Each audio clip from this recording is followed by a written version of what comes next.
Welcome to the Unexpected Parenting Podcast. I'm Carrie. This is a place for real conversations, support, and encouragement for families navigating special needs, parenting, and beyond. I'm so happy you're here today.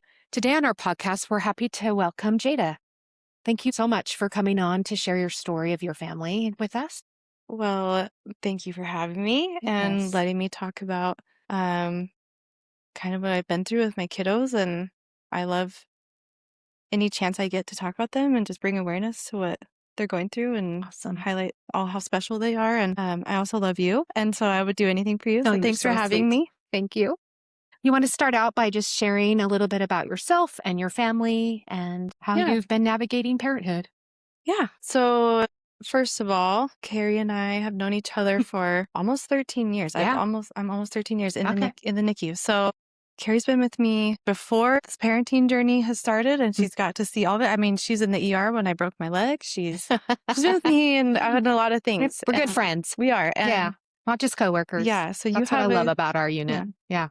you have a good insight into what we've been going through in my house. But anyway, so I'm Jada. I have been a NICU nurse for a while. And I have, let's see, my oldest is 8. I have a daughter named Lennon who's 8. My son Rocky is 5. And then my little baby is Tate. He's 2. Still a baby. I know. They're always your baby. But Forever and ever. It doesn't matter how old they No, get. really. So, my parenting journey has definitely been unexpected. And my first, Lennon, she is very healthy and energetic, fun girl. And we just thought that was the way it was. We would just have healthy kids. And come to find, we have Rocky, our second, a few years later. And I knew, well, let's just, I guess, back up. When I was pregnant, the pregnancy was a little bit complicated. I had way too much fluid. It's called polyhydramnios. So I just know from the NICU, Right. obviously that's one of the things that we can be like, okay, there could be something genetically going on or something with anatomy, kidneys, something like, so I kind of had some red flags worrying about this baby. He was born, and I feel like I could tell the first time I saw him that there was something. And he got whisked to the NICU pretty quickly and spent some time with his friends over there, all my friends. And I just couldn't shake it that something was a little off. And he kept resolving things. And some of the things we were looking at with him when he was little were like a little bit of an enlarged heart, some facial features, like he has these things called epicanthal folds on his eyes. He's got little low set ears. His hairline comes low. He has undescended testicle. He had a tuft of hair on his spine. Little, like, just things that were enough that, like, when you add it up, is it something? But then he also kept being okay. Like, everyone was like, I don't know, you can't convince me something's wrong. Like, yeah, he might just be a little different. Different, right. He's just adorable. He's so cute. And so eventually, I did ask one of our neonatologists, Susan, who's our geneticist, and she took a look and said, I think it's Noonan syndrome. And we did all the work, which is actually super difficult to get him seen at Primary Children's. The wait list was like 7 months long, and she was very kind and like sent all this paperwork for us. Anyway, we got up there, and the geneticist said, I don't see it. I don't think there's anything wrong. I think you're a NICU nurse who looks for problems. He kind of made me feel like You didn't know what you're talking about. Like I was trying to make my healthy kid into a sick kid. Right. And so ultimately we let it go. We didn't pursue any further. And he was like, also the genome is 10 grand. I don't think you want to go down that road. And we were like, okay, we don't. So if you don't think so, then we let it go. And he also he was delayed on milestones, but then started catching up. He was late, but he started making it. So we're like, okay. Oh, also he's very tiny. He's just really short, kind of low on the growth. So, anyway, but all those things could be excused away, Yeah. like by anybody, right? Like, we have some small genes in our family, so he must have got those. Or he's a little behind, but there's lots of kids that are a little behind for no reason, They just need a little help. So I can see why you just move on. And the expert told me. And the expert said, all the doctors told me he's okay. He's okay. So I was like, okay. We go on and had another baby who required a heck of a lot more attention than Rocky. Yes. So we let that kind of go. up until last year. Rocky has continued to miss every single growth spurt, and his height has dropped to about the 6th or 7th percentile. So we finally were like, okay, let's go see an endocrinologist, see why he's not growing. Right? Now we're like concerned. Well, yeah, like I kind of want him to be, he's predicted to be 5 foot. Like that's pretty short for a boy. And can we do growth hormone? Is there something we can do for him?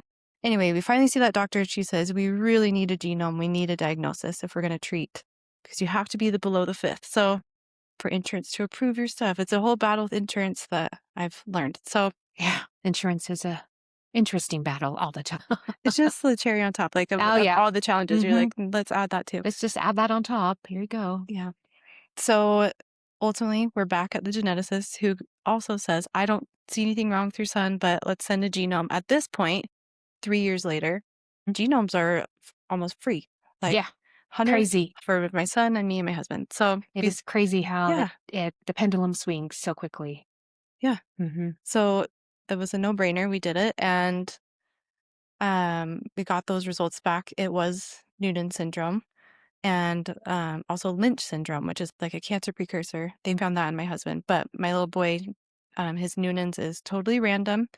It did not come from either parent. So that brought up.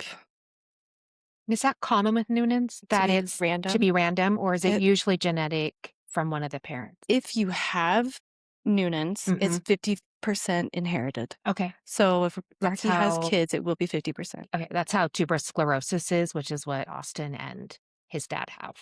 Oh, so they both have it, but the same. Like you either have it or you don't have it. It's not like cystic fibrosis where you can be a carrier and not have the disease. Oh, it doesn't present. It doesn't. Sure. Yes. You either have the disease or not. So it's a 50-50 chance. Okay. Yes. So yeah, that makes sense. So they kind of explained that you get it randomly or you have a parent that is a 50-50%. Gotcha. So Rocky's a random, and it's like the PTN11 gene. There's a lot of genes that can make up Noonan's, and some of them are very severe. Okay.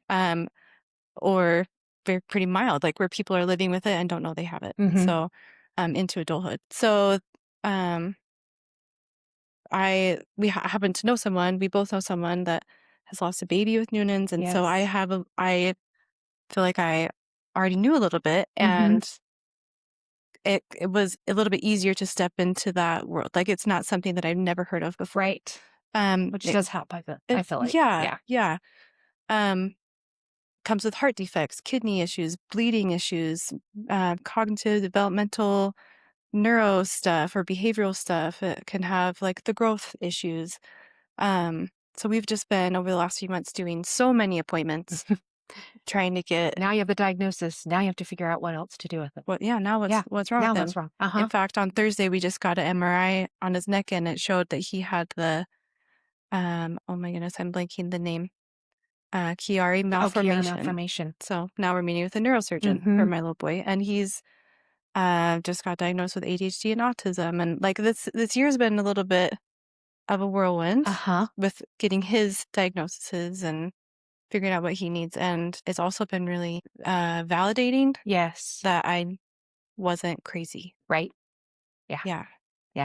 And things have been hard with him, and for a reason. And now you can say, okay, now we know why this is happening, why he's acting the way he's acting. And now we can get the help he really needs. Yeah. And I can be a little bit more compassionate. Like I have to do things a little bit differently because he is special. He has things that he just can't react the same way as other kids. Right. And I can't expect him to. So that's been it's been good. It's been hard. All the emotions. Yeah. Yeah. Bottom line is he's going to be okay. And we have a journey, and we're going to navigate it. And now you can have a plan to move forward. Yeah. It feels like we are taking forward steps, which is really nice. We're doing growth hormone injections every night, and it's a struggle, and he's learning and I'm learning, and that's hard. We're just learning and adapting, and it's becoming normal life. Yes. With him. So switching gears to my other son, Tate, our 2-year-old, when I was pregnant, we went to the anatomy scan, and I was just thinking, 3rd kid, easy peasy, done this 2 other times, like this will be good. Yeah. no problems. And we go to the anatomy scan, and it was just crickets in there. She wouldn't talk to me. She wouldn't tell me anything. And I have seen a lot of ultrasounds, and I was trying to figure out what's going on. What's going on? She's acting weird. Yeah. And I thought she doesn't know what she's doing. And at the end, she's frustrated, said, I just can't find anything. I am having a hard time finding what I'm looking for. The organs look like they're in the wrong places. And I was like, okay, you don't know what you're doing. Right. Can you go get somebody else? Yeah. Anyway, sent me home. 4 weeks later, they said, come back in 4 weeks. I bet the baby will move and we'll get a better image. Oh. So came back. At this point, I'm about 24 weeks along, which we know is a viable baby. Yeah. Right. I'm planning stuff for his future at that point. And they scanned me again and said, oh, she was right. The organs are not in the right place. His heart doesn't look right. We're going to send you to maternal fetal medicine. And we started figuring out things were pretty bad for him. We went to maternal fetal medicine, and they confirmed it all and said that he had a syndrome called heterotaxy, which I had never heard of after even all those years in the NICU. I'd never heard of that one. But basically, that's a syndrome where in fetal development, organs, the little microvilli that tell organs which way to go get paralyzed. And so Tate's heart is on the wrong side of his body, and he doesn't have a spleen. And then when the heart moved, everything just got jumbled into the wrong places. It kind of did a flip, and then everything is wrong. It tried to be right, but it's in the wrong spot. It's in the wrong spot. Other kids with heterotaxy can have like stomach on the wrong side, or liver, central liver, large, flipped, malrotations. Just everything is mixed up. Yeah. Yeah, it was a pretty rough appointment. They basically told us that he wasn't viable, recommended termination, we did an amniocentesis. They had us talk to a geneticist about, kind of where this came from, and also it was random. It was tough. They talked to me about going to Colorado and getting an injection to terminate the pregnancy, and then have to come home and deliver a stillborn. And man, I think I talked to you on the phone that day. And that was hard to hear. It's a lot to take in.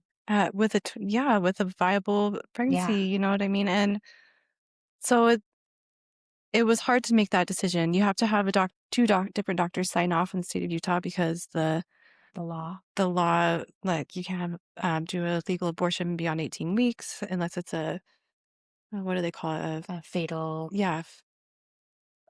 disability. I mean, I know what you're saying, and I can't think of it either. Yeah. But yeah. So non-compatible with life. Yes.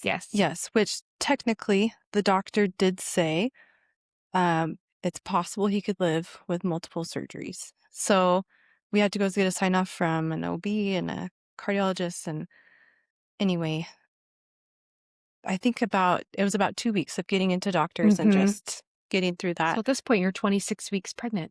Yeah. Which we both have taken care of babies at 24 weeks, 25 and 26 weeks in our unit. Yeah. I'm getting all these ultrasounds. I can see his little face. Yeah. He's moving. He's alive. Yeah. Yeah. So hard to know what to do. Yeah. I just feel like I couldn't live with that option.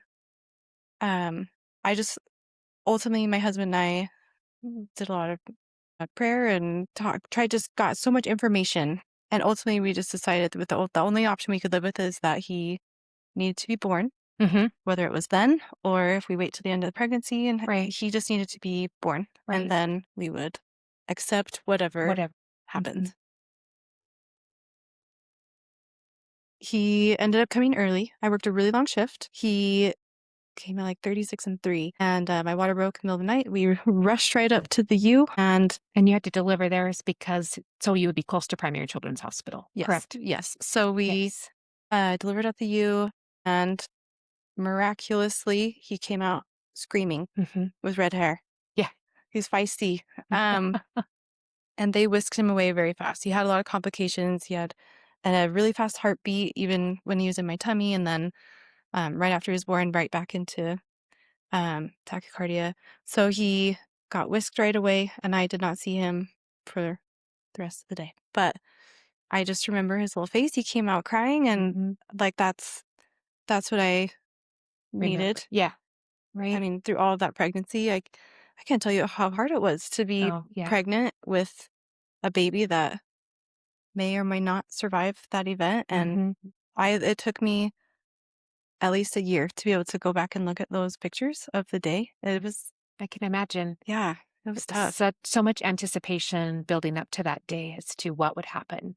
Yeah. And I'm sure so many different scenarios in your mind of what if this happens, this is what we'll do, or this, of like, or if this happens, we don't know what we're gonna do, I'm sure that Yeah. that's just really hard. And I don't know if it helps or hurts that we are NICU nurses Right. that have been on the Uh-huh. nursing side of that Yes, situation. And I agree. It's I've a taken care of, blessing and a curse yeah, sometimes. Hmm. it is. And I've had taken care of sweet babies who didn't live long, and I've watched their moms Yes. go through it. And that's all I could think about in this pregnancy is these moms. And I must be an empath, but it made it extra hard. I Hmm. think because I could just hear their cries and that experience. And Right. I, it was all wrapped up into that day. And Hmm. anyway, I think his birth it went as smooth as it could have gone, exactly what it needed to be. He was tiny. He came fast and he went straight to the hands that needed to take care of him. And they did a great job with him. He was supposed to have an immediate newborn surgery for his heart, but they found out he had more defects than they initially thought. And Hmm. they were actually protecting his heart. So he didn't Okay. need the newborn surgery. He came out Stable. stably unstable. Yes. But just to list off some of those in case there's people listening that have babies with heart defects that Yeah. want to hear similarities. So dextrocardia, he's on the right, and he has transposition of great arteries, double outlet right ventricle. So both of those arteries are coming off his right ventricle. He has complete AV canal. So the no tricuspid, bicuspid valve, one single valve in his heart, pulmonary stenosis. He has anomalous venous return back to his heart from his lungs. If they're in the wrong spot, those veins, ASD, VSD. I mean, You name you it. name it. He's got it. he's got it. He's got the unicorn heart. That I was when they listed that, I was like, "You're joking, right? Right. Yeah. You can have one of those, or a Mhm. couple, but Couple, but all of all them? of them? How can he survive with all of those? No, Yeah. it's wild. But they have a really great team up at the Mhm. Heart Center at Primary Children's, Yes. I've and heard that from so many people. they're incredible. And they somehow understand his heart. They've written it down for me, and I was like, "Write it good, because I'm gonna get a tattoo of that." And someday, Someday. Yeah. he did well, as you can expect. I mean, with a baby with mixed lesion like that, he has Mhm. low oxygen. So he came home around 75%, and we knew that he would be unstable through the summer, even at home. I ran a little NICU at my house. We had Mhm. weights and daily updates with doctors, phone calls once a week, like a video phone call, sometimes daily, sometimes once a week, and then office visit every other week. And it was It's a very lot. vital checks every 3 hours. I mean, You were a hospital at home. we were, Mhm. not to mention he doesn't have a spleen. So very Very immune susceptible to get sick. compromised. Yeah. So we went on total lockdown for the whole first year of his life, and started homeschooling our kids, started just being very isolated from Mhm. everyone, which is tricky when you're Yes, and hard suffering. Yeah. mentally, right? Yeah. I'm sure that is for you, for your husband, your kids, to not get to go out and do things in the community or to see friends and extended family, Yeah. you know? It feels like you're isolated. Mhm. I can't accept help from people when I'm struggling because they Right. can't come over. They can't come over, Yeah, help you. I was just terrified all the time Mhm. and scared. But also that summer was like a gift Yes. to just be in my home with my kids. And not have to be at the hospital, to be able Yeah, to be home with he was him. home with me. Because That so many families with heart never defects, leave. they never leave. They never get to leave. They never get to leave till they've had that heart transplant or till they get Right, that surgery that they need, which could be a week, months, 3, 6 months, a year before they can go home. right. Yeah, what a gift. So it was a very sacred time in our house that Mm, we I can see that. treasured it. Like Mhm. we tried to get out and do little things carefully, but mostly just being home and having him all there and getting to know this little baby. It was it was awesome. And his first surgery day came September 2024. He had the Glenn operation, which is basically a half single ventricle. They're Okay. eventually trying to get him to a full single ventricle, but he got the Glenn and it was rough. We went in there anticipating that people had really pumped us up, like he's gonna do great. He was a Mm-hmm. chubby baby, like it's a slam dunk. And the surgeon came to us after surgery. It was like a 10-hour surgery. He was on bypass way longer than they expected. And the surgeon just came out looking totally defeated. We're the last ones to leave the Waiting room. waiting room. And he just said, it didn't go well. It wasn't what I hoped for. And I thought he was telling us that Tate had passed away. Mm-hmm. I just remember saying, is he alive? And he was like, yeah, he is. But we're not going to be able to fix his heart. And it, I think as a nurse, when I talk to a doctor, I'm like, yes, sir, yes.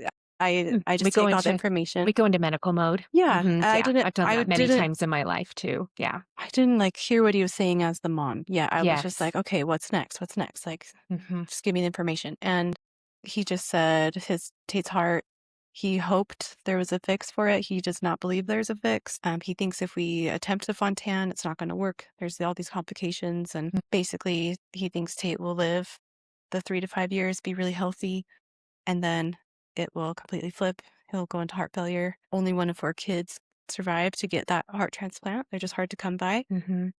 But that, even if they did, it's a puzzle piece where it doesn't fit. His heart It's is not not like just as yeah, simple as somebody that's their heart's on the right side and goes into heart failure right, and everything's in the right place to hook it all right. back up. It's a There's little just different for yeah, him. there's a lot of obstacles, and I could see it in his face that he didn't have a lot of confidence about Mm-hmm. Tate's future, and that was hard to hear. Oh yeah. It Sure. it was tough. Um, but seeing him after, Mm-hmm. I think he started smiling on like Aw. day 3 after having open heart Sweet surgery, a boy. little baby. I mean, you see him with all the tubes. It's nothing we haven't seen before, but Mm-hmm. it's I couldn't see any of those. I just saw my little baby. Right. You know what I mean? You As can a see mom, I past think him. once you flip from medical mode back to mom mode, you kind of those things kind of go away and you see your baby and Yeah. you see your child and what do you need to do for them at that Yeah, moment? totally. It did feel like there was a change. Mm-hmm. I was in the ICU, very at home in the ICU, but like I just had to stop reading the monitor and looking at the Yes. pumps and Yeah. watching what they were doing because I couldn't turn it off. I couldn't Mm-hmm. just be there with him. I was really basket case, just stressed out. And As any mother would. he had every complication in the book. They warned us about like, oh, he might get a chylothorax. Oh, he might have arrhythmia. He may like everything that they. Yeah, he Mm-hmm. did it all. He got all of Yeah. it. He did. So Of course he did, we right? had a long hospital stay, but he came home. He at 5 months old did open heart surgery, stayed at the hospital for a few weeks, and then came Came home. home.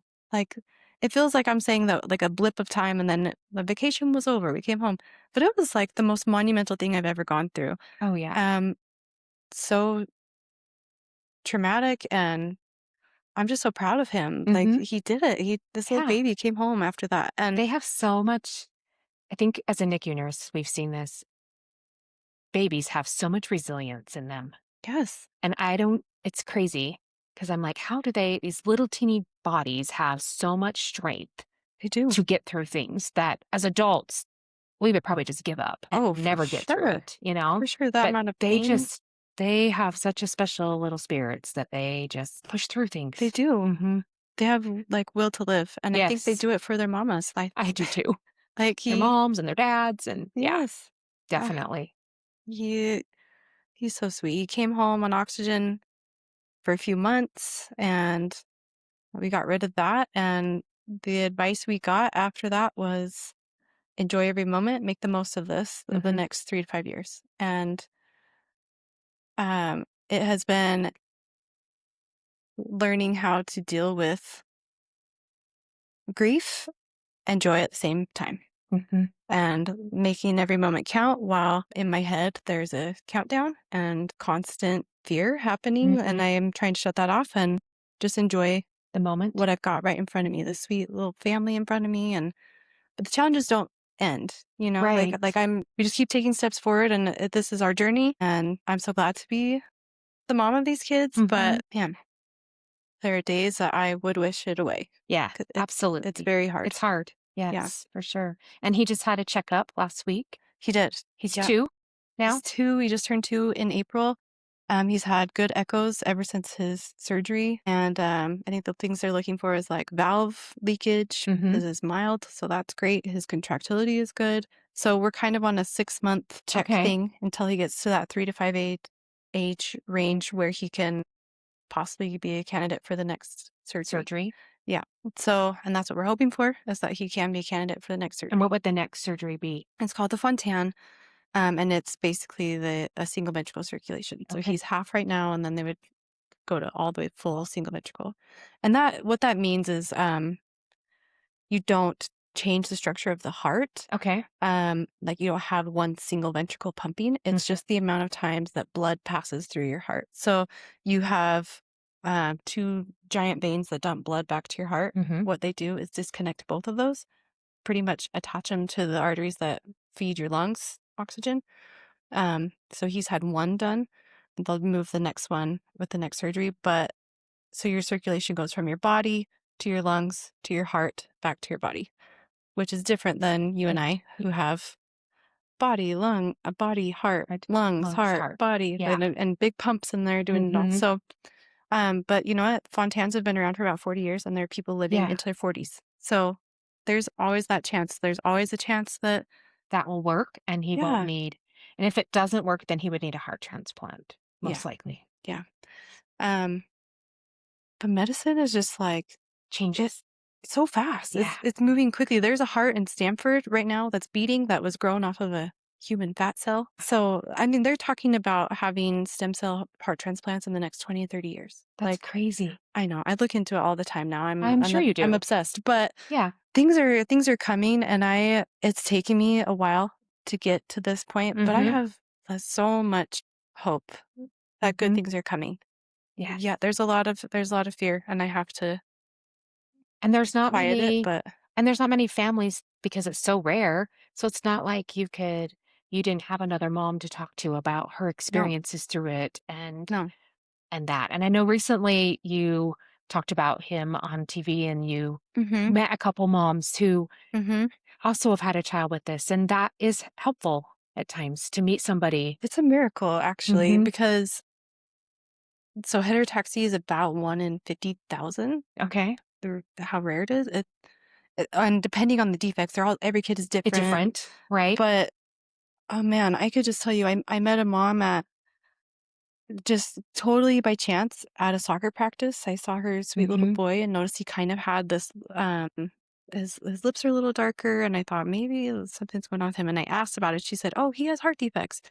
And I was like, "Really? So does my son." And they're about the same age. They're playing monster trucks together. And I was like, "He has heterotaxy." And she said, "He has heterotaxy." And like instant tears, like we were able to talk about things, and she understood it. She knew what I was saying without me having to try to explain it. Right. Yeah.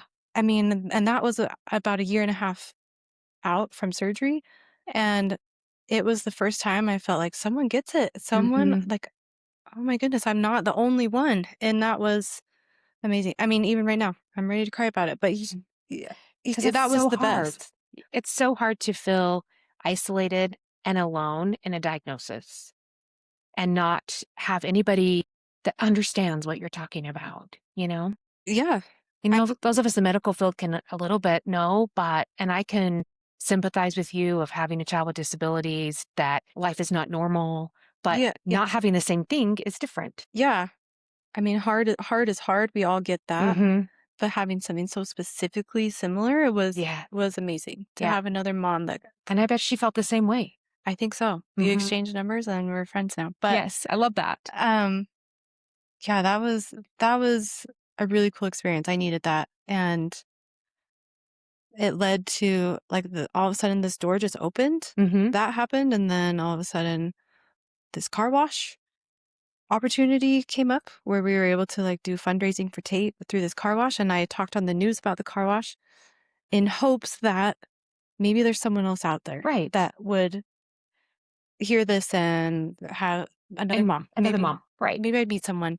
And literally the next day, another mom reached out to me. My daughter has this. She's 15 and this is what she has going on. Wow. That was amazing. And then someone showed up to the car wash with a child with Yes. heterotaxy. And I've met this community of about like 6, 7 people now in the state of Utah, all because of that. Like, I don't think that, and we have all like come together. Like, Mhm. none of us really knew each other Right. or were like affiliated before. And now It's there's this tiny group tiny of group of people. And we met up, and I mean, just having that has been totally life-changing in the Yes. past 6 months. Yeah, that's awesome. And I think for all of those parents too, to realize they're not alone and Yeah. you all can network together and help each other understand or stay a little further along, like the Totally. 15-year-old. Totally. So she can tell you all that are just starting what it's like. And, Oh, help each other out. I I'll use help each this doctor. Yes. Try this med. I suggest this. Or like Yeah. that's a huge resource to just know Mhm. someone. Or to have someone be like, hey, don't take no for an answer. Go get a second opinion. Like another parent who has had that happen to them, because I just have like, okay, doctor told me this. That's the end That's all. it. You know what I mean? Right. So now I'm feeling more empowered because there Mhm. is more than I thought was out there. Right. So And I think as a mom with either child with special needs or a child that's medically complex, you kind of grow thick skin sometimes, Mhm. and you learned to really be the advocate for your child. Regardless of what that looks like, you have to push sometimes. Unfortunately, we have to push and get a second opinion or question what they're telling us and say, no, my mama gut says this. Yeah. Because I Yeah. believe that moms have special intuition about things. I mean, I learned the hard way with Rocky, Mhm. and I'm learning all over again with Tate. And Mhm. I mean, when you get an opinion like that you don't want to hear, Mhm. I better hear it from 10 other people before I actually believe that. Right. You know what I mean? 'Cause Right. my little boy is at home running around, and he's perfect. He's perfect. And he's so cute with There's- all his little yeah, red hair. I love it. yeah. Yes. So we're gonna do everything, and I think that's, you know, all. The story's not over, No. is what I'm saying. It's the journey is we're in a good spot right now with him. It's not over. No. So I can't speak to what the future holds. No, I don't think any of us And- can. I mean, Austin's 32, and our journey has come from not having a diagnosis to about 8 years ago, finally getting genetics that were to be done. And we found that he actually does have 2 genetic, a deletion and a duplication, and that he does have tuberous sclerosis that we always kind of wondered if he had. But when he was born, there wasn't a genetic test for it. But Right. years later, Right. there is now. Right. And it didn't really change his diagnosis in what we were doing per se, Okay. other than we've been able to get a medication that approved because it's approved for that disorder. But it allowed our daughter, my other daughter, who hadn't had children yet, when she did have get pregnant, to be able to have genetic testing done to find out whether she had it or not. Because it's so broad spectrum that she could have had it and never known that she had it.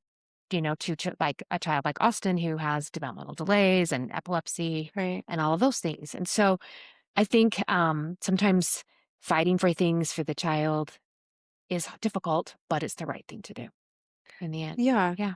Just like you with Rocky, Yeah. Yeah. I think you're right. Moms just know stuff. Yeah. I have a lot of faith in the medical system. I Mhm. know I they're do doing too. I know they're doing their best, but I think moms have to be advocates Mhm. because And and I with you, like I love all our physicians, Yeah. love what they do, and but it's okay to ask the questions totally, and to be empowered to ask those questions. totally. Yeah. Yeah, I think the number one thing I bring to the table, I think that my kids have definitely benefited from me being a nurse. Mhm. And your husband is a He's a firefighter, that's paramedic. true. And he's up for it.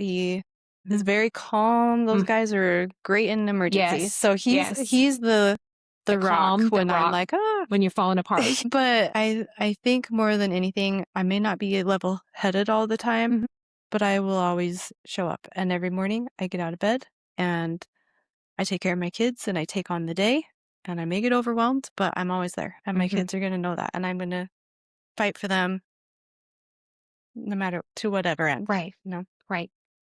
Yeah. If another mom's listening that's just starting out, what would you advise them? What would you tell them? Give any advice you want to give or something you wish you had known back then? Man, what I wish I could go back and tell myself through multiple stages of this journey with my kids is like, you're capable of more than you think you are. Like, you think this is your breaking point. I'm sorry to tell you, more's coming, but you got this. Like, you can take it. I don't understand it, but I know that God has put the people in my life that got me through it. I would agree. I don't know. That's how I feel. I am sure I could not do it without them, but I have my NICU people. Like, I remember when this all was happening and I talked to management people and they're like, you should probably just quit and take time. I was like, I can't. These people are my support system. Yeah. What do I do if I don't have them? They're the people texting me if I'm okay. And you know what I mean? Even doctors checking in on my son, asking me questions, helping me get appointments. Somehow I needed to be a NICU nurse to take care of my babies. And that support system was there. And then I'll tell you what, my neighbors, I live in the right neighborhood. They're taking care of me. They are showing up random times to bring my kids books and treats and meals for me, flowers for me. Like, even still to this day, they're checking in on me. And I don't know, meeting people at the park. Like, how do you arrange that? All I can say is that God has made it possible for me to get through this. And His hand is in all things, right? it is.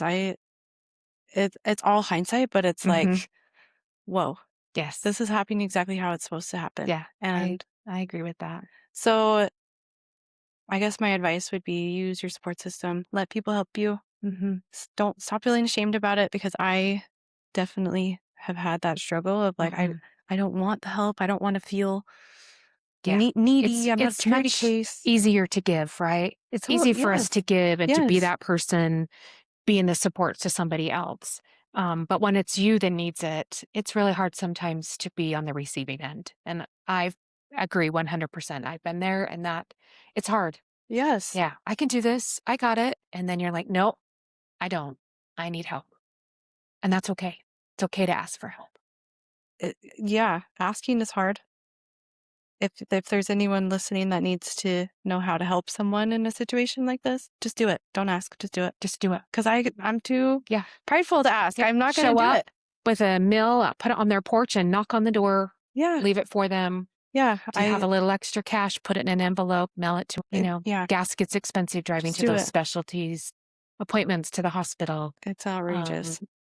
Being away from your children while you're at the hospital with them. It's difficult. Yeah. The people have made such a huge impact. I mean, just the kindness of strangers, just being the generosity, that's been the most humbling thing to me through all of this. I just keep getting reminders how good people are. Yeah. And it stinks to be the one it does that needs it, but man, do we need it. And it has got me through, honestly. People are so good. I guess, yeah, use your support system. And another tricky one that I could get into is, I remember they warned us when we were in the hospital with Tate that it's something about 70-80% of marriages fail. Yeah. With special needs kids. And that, I was like, no, not us. We're good. We're Like, good. we're strong.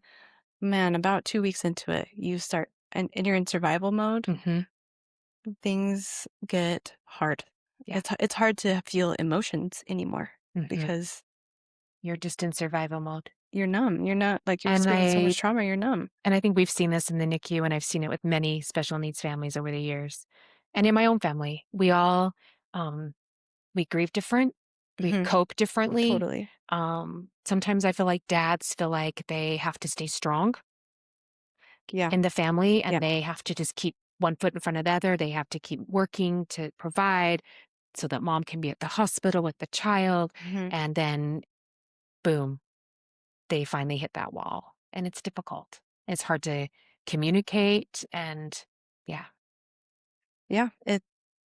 Grieving, being a mom in this situation is hard. Being a dad, because he's seeing his wife Hmm. experiencing this, and Right. he is helpless in that situation. Yes. And but the mom, all I can think about is this baby. Like, I Hmm. have no instinct to go comfort my husband because I am all here for the Here. baby. Hmm. So it just makes it really, it makes it tricky. And my husband from the beginning has said, we're a team, we're a team. He always is telling me how important I Hmm. am to him, and he's here for me. And Travis is definitely the MVP of the whole situation. He I have a. I bet he would say the same about you. No, I just love him so much, and he's done a really good job at keeping us on track Yeah, with the marriage, but that's tricky. it Yeah. is, and I think it's important to recognize that going into it early, Mhm. so that you can try to keep that communication open. Right. And I said once to one of our other coworkers when they were going through a bunch of stuff with their children, and I said the same thing. Like, so many marriages end because they can't. It's just become so stressful. And I said the one thing I would say is to keep the communication open. Talk, Totally. talk it out. Seek help if you need it, to be able to talk about things with others and get some therapy if you need it, Mhm. but keep it open. And she has always come back to me and said that that really helped them know that. So I'm glad you brought that up today, because I think it's so real, and it's something that doesn't get talked about a lot. I just think my life would be a heck of a lot worse if I didn't have, um, companionship Mm-hmm. or connection Mm-hmm. with someone during this. Like, the aloneness is very hard Yeah. because what you're experiencing is not very common in my situation, Yes. and without shared experience, like, obviously my husband is the closest person to me that Mm-hmm. is also going through it. And Right. so I'm very grateful that we've been able to maintain connection. And when things Me get too. bad, it's because we are losing our connection. So Yes. that's any advice I could give is like, just do your best. Do your best Mm-hmm. to stay kind to each other, because what you're going through is so hard. And Yes. Have compassion for yeah, each other. yeah, Yeah. totally. I love that. And can't recommend therapy enough. We've had to talk therapy, but like, Yeah. that's been I, huge in my journey. I've never mm-hmm. really done therapy before, but Yeah. like I said, couldn't even go back and look at photos because it was Mm-hmm. so traumatic for me. Right. And I've been able to work through a lot of medical trauma that we've Mm-hmm. experienced. My therapist had told me that medical trauma is like the hardest Mm-hmm. to I've heard that. deal with Mhm. because you have the least amount of control in that situation. Right. And um, I just yeah, I can't say enough good things about Mhm. Find that therapist that you can talk to. talking about it. Mhm. I wish I could go more, Mhm. but Finding time, right? It's time, difficult. money, Money. but Yeah. I like it's very, very worth it. I think your mental health when Mhm. you're a And I feel parent like is mental health has come a long way. Years ago, it was a little more taboo, to go sure, talk to somebody about sure. things. And in the last probably 10, 15 years, I feel like it's talked about a lot more, which is so Yeah. good. And I didn't ever do therapy until about, 5 years ago or so. And I would say the same thing. Like, it helped me so much to just talk about things. And my therapist said to me once, it's okay to be angry at God and be thankful for what you have all at the same time, Yes. because it's hard. Like, you're like, why did I get sent this trial? Right? Why am I Yes. going through this? But on the flip side, I'm so grateful for the opportunities that I've had, and the Yes. things, just like you meeting that mom at the park and the other people you've met. You would have never had them in your life or the opportunity to meet them had it not been for Tate Yeah. and for God's Yeah. hand in it all. Absolutely. Yeah. I mean, the tender mercies, like, you can't deny No. all the beautiful things. but you better believe I'm pretty mad about it. Yeah. Yep. And that's okay. Yeah, that's so true. It's kind of we're just human. We You know are. what I mean? We're dealing with like the hardest unfair parenting. I feel Yeah, like I I'm agree. like, why do I have two? Why did I get a son with heart that needs heart surgery? My other son needs brain surgery. I mean, I'm not happy about any of it. And sometimes my thoughts, man, if I 8 years ago, prior to kids, if I could judge my thoughts now, I'd think I was a pretty horrible parent because some days I'm like, I don't want to do this anymore. I hate this. You know what I mean? No, I think we've all been there. I think that's just real. Yeah. And now instead of feeling shameful about it, I just have to like, yeah, today was a hard day and I still love my kids. Yep. I'm still here. I'm still showing up. I'm doing my best. And tomorrow is a new day. Yeah. One foot in front of the other. Yeah. I try to give myself Sometimes some grace. sometimes 1 minute at a time, right? 1 minute. And allow yourself grace. Yeah. Absolutely. Because it's not going to stop. The trials aren't going to stop. I'm not going to get through this and it's just over, you know? No. Like there's no end to it. There's no end to parenting. No. Austin, I mean, I don't know. No. But we'll just keep going forward. Yeah. Yeah. That's all you can do. Keep showing up. That's what I think. I'm going to expose my nerdy side. It's okay. I grew up loving Lord of the Rings. And okay, final scene of one of the final scenes, Lord of the Rings, the main guy, they're going to fight Mordor and they're for sure going to lose. It's like this little tiny army against like the massive army. Okay. And he turns around to his guys and he's like, someday, he's trying to like rally. It's like someday, like the world men will fall. Like someday it will all end, but it's not today. And I know that really hard days are coming for me and my family and maybe my son. I can't avoid it. It's coming. And it's hard to not think about it every second of the day. I do. It's a tab that never closes, but it's not today. And I can keep doing today. I can keep showing up and waking up and making him breakfast and taking pictures and taking him to the park and like enjoy him. Man, I hope I never take a second for granted. I'm sure I do, but we try not to. Yeah, that's not today. Today I have them. Today I'm just saying make the most of what I've got right now. Right. And that's I love that. always my goal.